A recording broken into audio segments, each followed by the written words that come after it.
Welcome back. Today we are looking at the Motiv Iron Forge.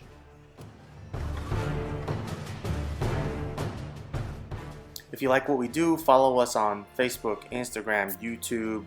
Don't forget to subscribe and check us out on Patreon.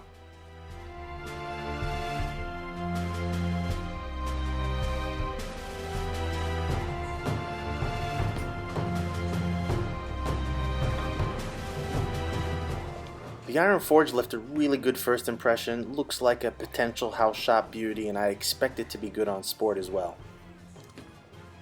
Right out of the gate, I'm feeling good with the Iron Forges. I struck a ton, direct, open, no problem. So what's this thing about? Well, yeah, basically I have a clean pearl cover surrounding a heavy rolly core. So what did we expect? These formulas tend to slot in certain areas, but it's hard to say with certainty until throwing it. I had mentioned the mid-defined as a potential slot. I also mentioned the 900 Global Zen as a potential comparator. And you can wonder how it rolls compared to the Trident Horizon and maybe even the United Revolt. As you'd expect, Motiv and Stormballs roll differently, but they could slot in the same spot in the arsenal. Let's get into ball reaction and then come back to comparisons. As you would expect, the Iron Forge gets down lane reasonably well as it's a cleaner cover. Motiv covers rarely look like they're going to go 60 feet, which I kind of like. And the core definitely looks like that big, heavy rolling piece you'd expect. So from direct, I get a nice blend of cover length with core turnover, which hit really well. As I edged in, frame by frame, the shape continued to look good. The rolly core doesn't make this piece look skid flip, as say compared to a quicker looking ripcord velocity. But the Iron Forge looks to have that kind of controlled, booming move. Not slow per se, but very predictable. The big benefit I saw, which I think makes it a huge benefit for me on house shots, is the fact that the big core meant that when missing into the oil, it still actually hit. And these wall shots, put out everywhere pretty much, have lots of friction to the outside to bring balls back, lots of oil in the middle to keep balls online.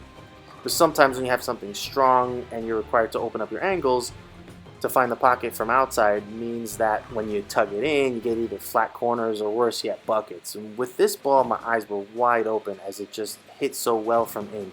And that opened up the pattern so much for me. Basically, I had room in and out. And I would say this ball is somewhere in the mid-defined or mid-control land in terms of arsenal fit. But let me explain it more with a comparison. So the only thing that comes close to compare in the current lineup, I would say, is probably a Trident Horizon.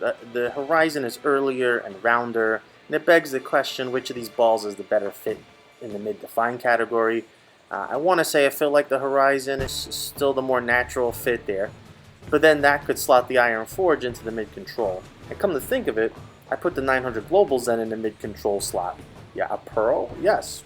Really not a problem. I mean, it's more about what the ball does, how it reacts, how often you're likely to be able to use it in the middle of the arsenal.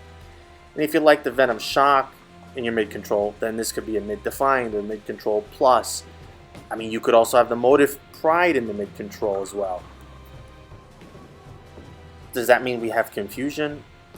It really depends. Honestly, every manufacturer puts out more balls than a 5-ball plus spare arsenal. So you have to make some choices. The great thing about the Iron Forge is it appears to be pretty versatile, and it's a piece that you can distinguish from everything else in the current Motiv lineup.